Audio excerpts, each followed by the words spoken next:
Hello everyone, welcome to my channel HD Orion. हम पढ़ रहे हैं class 12th accountancy, chapter 1 not for profit organisation from NCERT text book. So let us see some questions from the text book.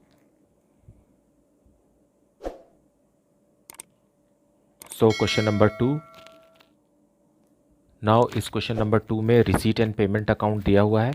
The receipt and payment account of Hari Mohan charitable institution is given. Receipt and payment account for the year ending 31 March 2015। Now ये receipt and payment account है, मतलब ये cash book की summary है। Cash book को देख करके summary बनाया गया है on the last day of the financial year. और रिसीट के साइड दिया हुआ है opening balance of cash and bank, then donations, subscriptions, endowment funds, legacies, interest on investment, interest on deposit and sale of old newspaper. ये सब amount Hari Mohan charitable institution ने receive किया है।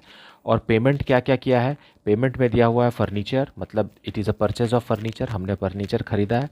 Then investments 55,000, advance for building ₹20,000, charities ₹60,000, salaries ₹10,400, rent and taxes ₹4,000, printing 1,000, postage ₹300, advertisement ₹1100, insurance ₹4800। और आखिरी में यहाँ दिया हुआ है balance close down of cash at bank and cash in hand. Cash at bank है ₹32,000 एंड कैश इन हैंड है ₹10,500।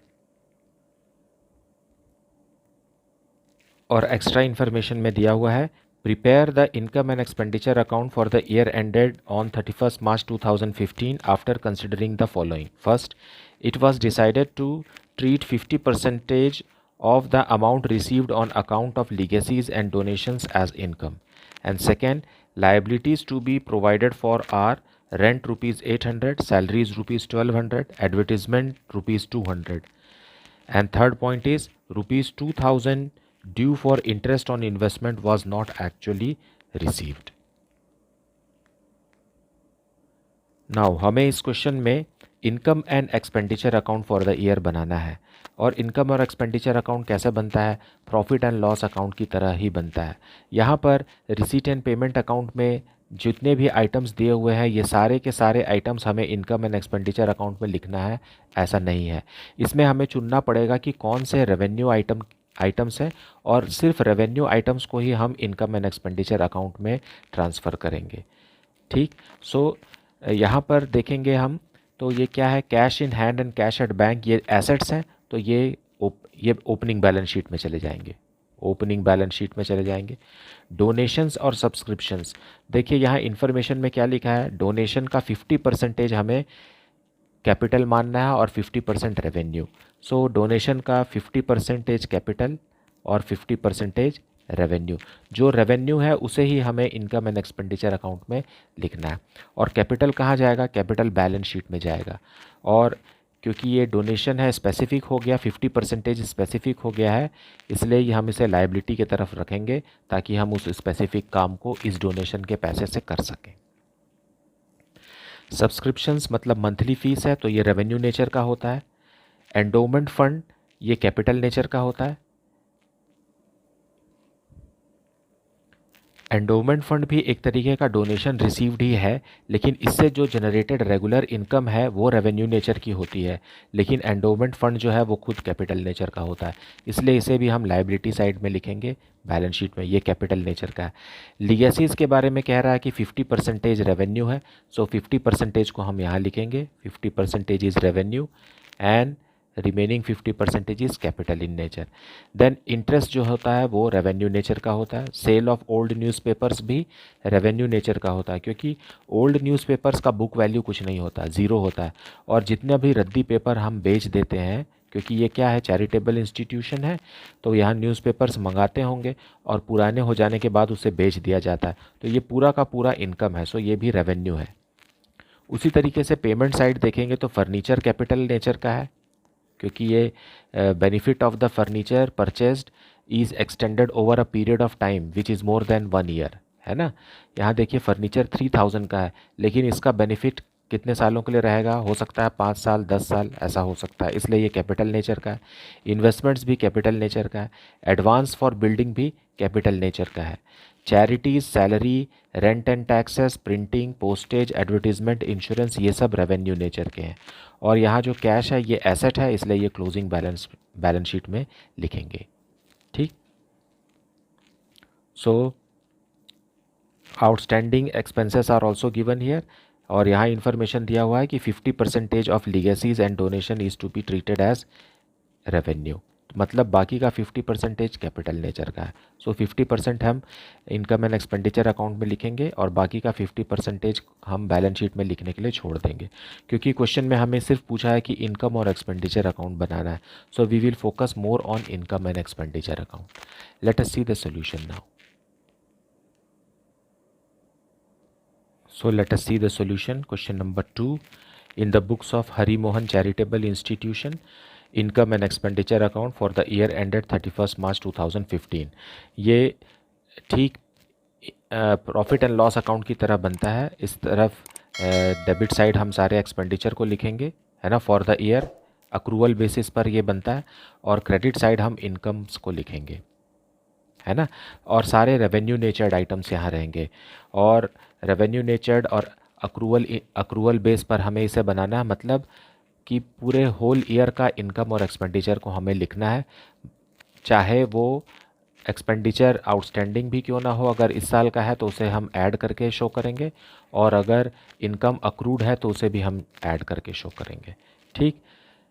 Now let us सी donation first, है ना। डोनेशन मतलब इनकम के साइड लिखने के लिए आपको रिसीट एंड पेमेंट अकाउंट के रिसीट साइड आपको देखना है। रिसीट साइड में पहले क्वेश्चन में दिया हुआ है cash at bank and cash in hand, तो ये तो ओपनिंग बैलेंस शीट में लिखा जाएगा, वो यहाँ नहीं आएगा। फिर डोनेशंस, सो बाय डोनेशन 50% ही हमें लिखना है, क्योंकि 32,000 रुपीज़ मिला है, उसका 50% होगा 16,000। Then by subscription, by subscription हमें पूरा लिखना है, क्योंकि इसके बारे में कोई भी जानकारी कोई भी एक्स्ट्रा इन्फॉर्मेशन में कुछ भी नहीं लिखा हुआ कि कितना आउटस्टैंडिंग है या अक्रूड है, इसलिए जो मिला है वो इसी साल का है, for the year ending 31 March 2015 का है, इसलिए हम इसे पूरा लिख देंगे। देन एंडोमेंट फंड को हमें यहाँ नहीं लिखना, क्योंकि वो कैपिटल नेचर का होता है। लीगेसीज का 50% हम यहाँ लिखेंगे, लीगेसीज का भी 50% रेवेन्यू है, सो 24,000 का 50% होगा 12,000 rupees. Then interest on investment,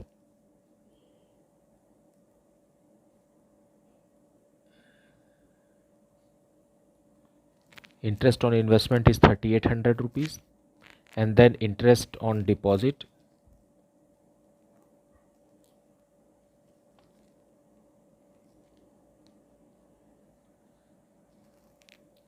rupees 800, and then sale of old newspaper,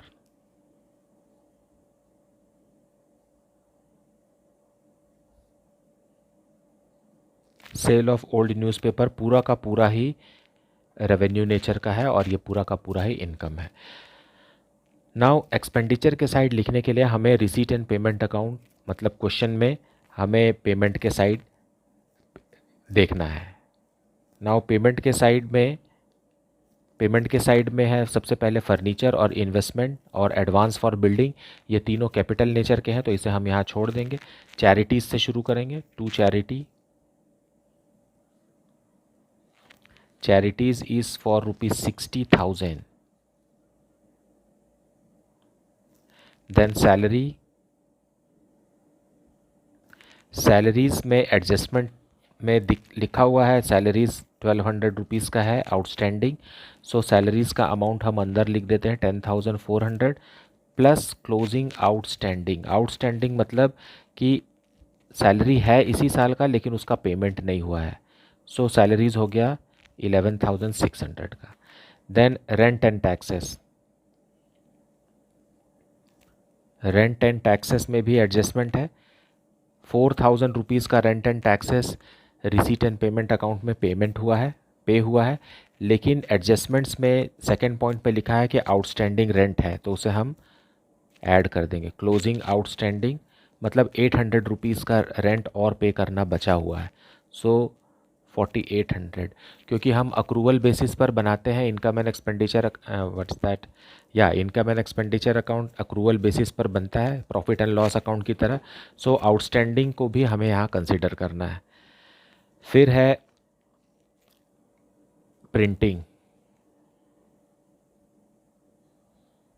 printing में कोई भी एडजस्टमेंट नहीं है, so 1000 rupees we will put it outside. Then postage is 300 rupees. Then advertisement,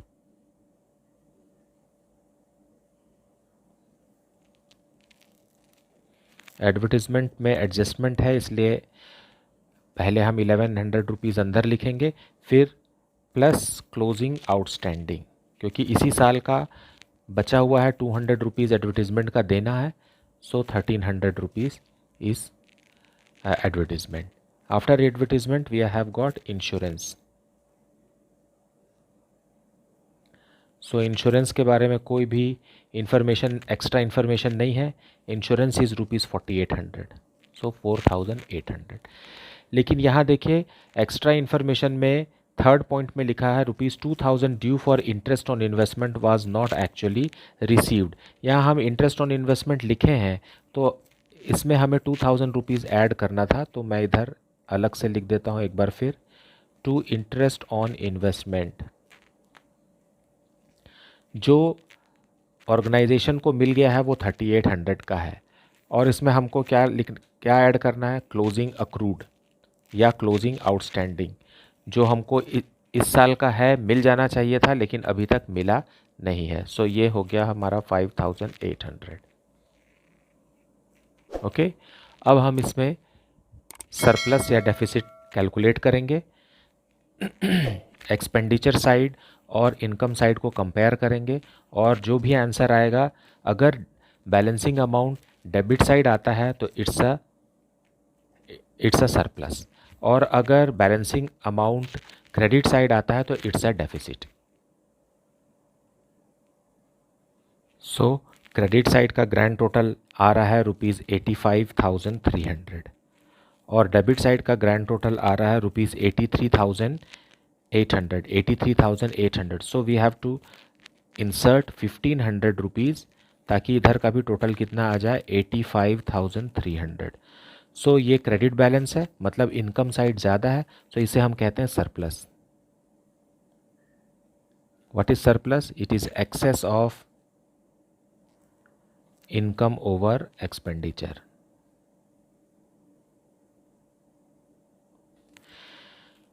so not for profit organization में जो भी amount, balancing amount हमें debit side receive होता है उसे हम सरप्लस कहते हैं, ना कि नेट प्रॉफिट, जैसा कि हम प्रॉफिट एंड लॉस अकाउंट में कहते थे, क्योंकि purpose of not for organization is not profit making, इसलिए हम इसे यहाँ नेट प्रॉफिट नहीं कहते हैं, इसे हम सरप्लस कहते हैं।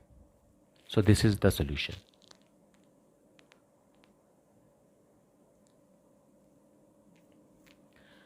Now let us see question number 3। From the following particulars prepare income and expenditure account. हमें इनकम एंड एक्सपेंडिचर अकाउंट बनाना है, और यहाँ डिटेल्स दिया हुआ है।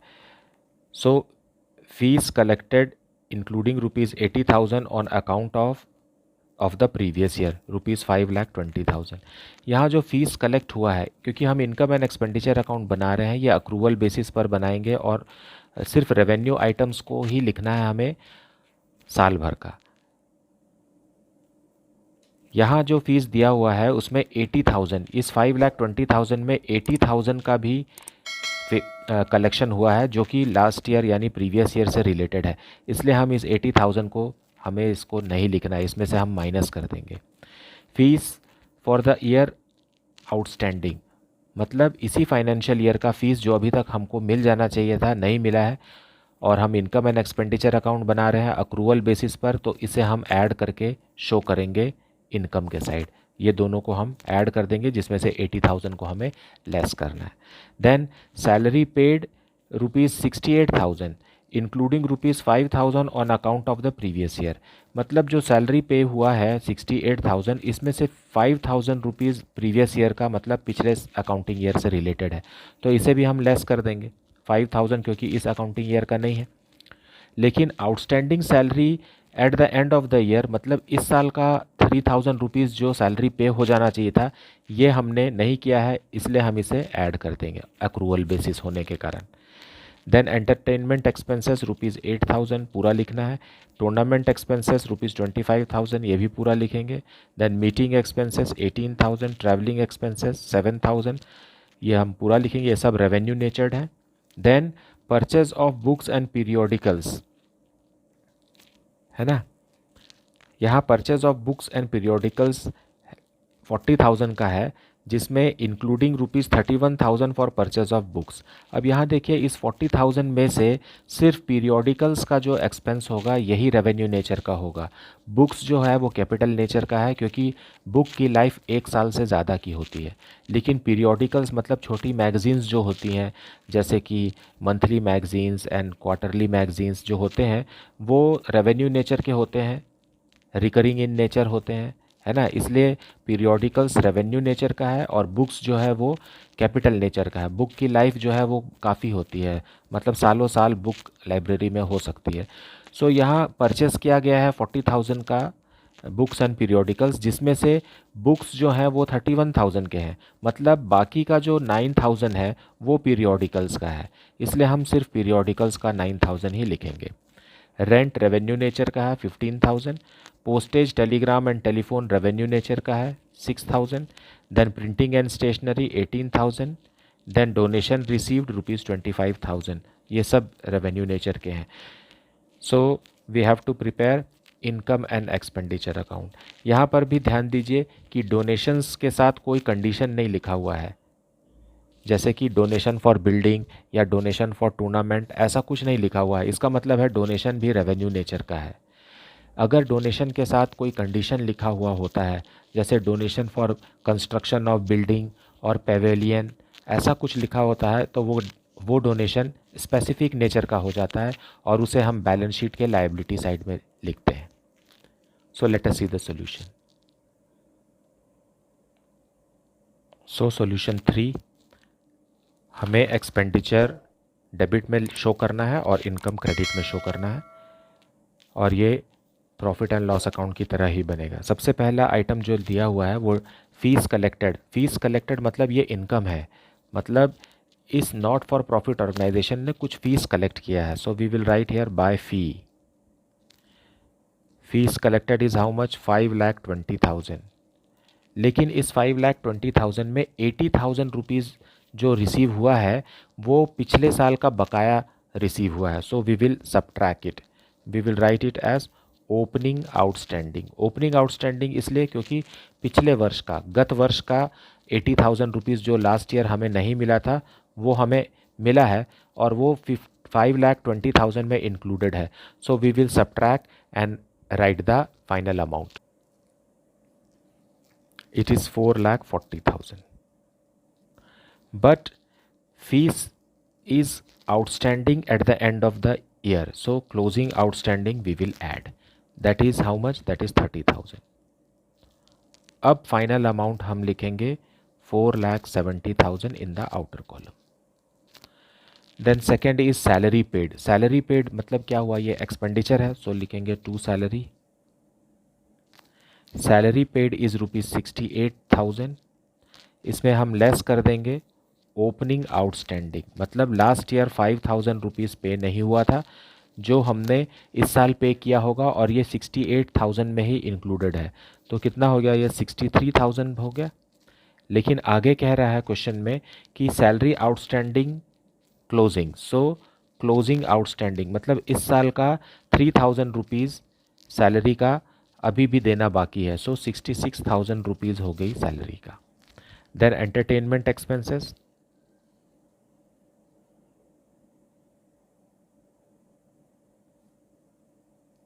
रिकरिंग इन नेचर, है ना, जो भी हमने खर्च किया है उसका पूरा फ़ायदा हमने इसी साल ही ले लिया है, ये रेवेन्यू नेचर आइटम की निशानी है।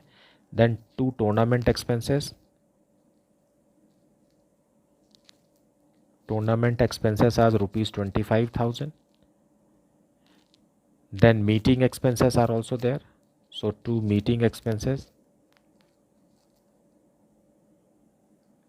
Meeting expenses are for rupees 18,000. Then traveling expenses.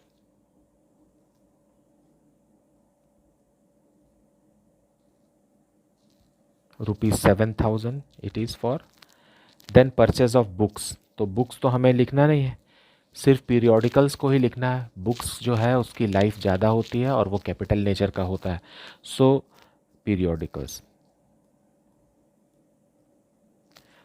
Total expenses were of rupees 40,000. Out of this 40,000, 31,000 was pertaining to books. Books के लिए 31,000 था. सो 9,000 का ही पीरियोडिकल्स है. सो क्योंकि पीरियोडिकल्स जो होते हैं वो रेवेन्यू नेचर के होते हैं, उनकी लाइफ 15 दिन या 1 महीने की होती है, 1 मंथ की होती है, 1 साल के अंदर ही वो यूज़ हो जाता है ना.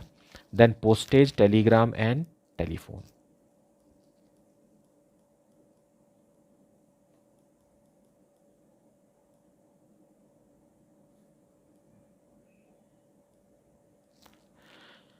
Postage, telegram and telephone is for rupees 6,000. ये भी एक्सपेंस है. एक आइटम और है हमारे पास, टू रेंट भी दिया हुआ है क्वेश्चन में. Rent is for rupees 15,000. Fine. जब तक ये ना लिखा रहे कि रेंट रिसीव्ड है, हमें इसे रेंट पेड ही मानना है. देन प्रिंटिंग एंड स्टेशनरी दिया हुआ है. So to printing and stationery.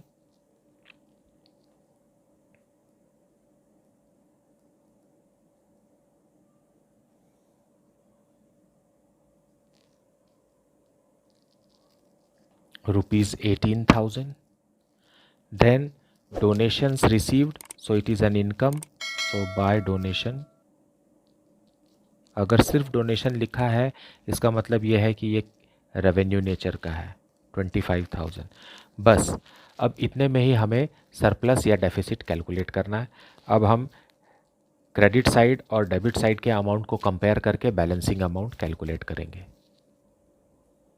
So credit side का ग्रैंड टोटल है ये 4,70,000 प्लस 25,000 का ग्रैंड टोटल हम लिखेंगे.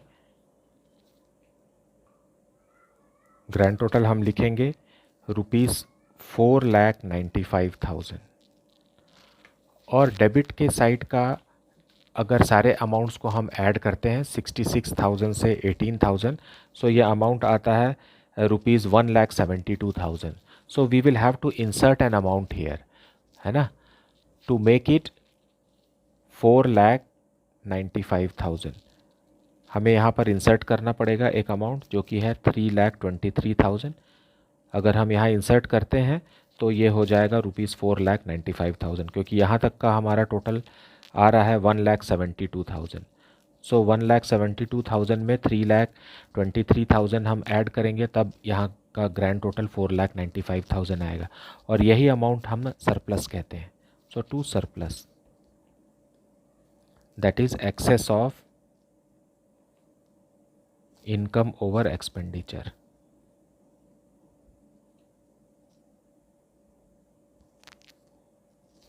सो दिस इज़ अवर सोल्यूशन. मुझे उम्मीद है कि आपको आज का क्लास भी बहुत अच्छे से समझ में आया होगा. अगर कुछ भी डाउट है तो आप उसे कमेंट सेक्शन में ज़रूर पूछिए. लेकिन मेरा आपसे अनुरोध है कि आप वीडियो को पूरा देखें, इसे स्किप करके ना देखें, क्योंकि बहुत सारे डिटेल और इन्फॉर्मेशन जो बीच में शेयर किए जाते हैं, अगर आप स्किप करते हैं तो आप उसे समझ नहीं पाते और आपका वो मिस हो जाता है. सो मेहरबानी करके वीडियो को पूरा देखा कीजिए. Please like, subscribe and share the channel. Thank you so much for watching.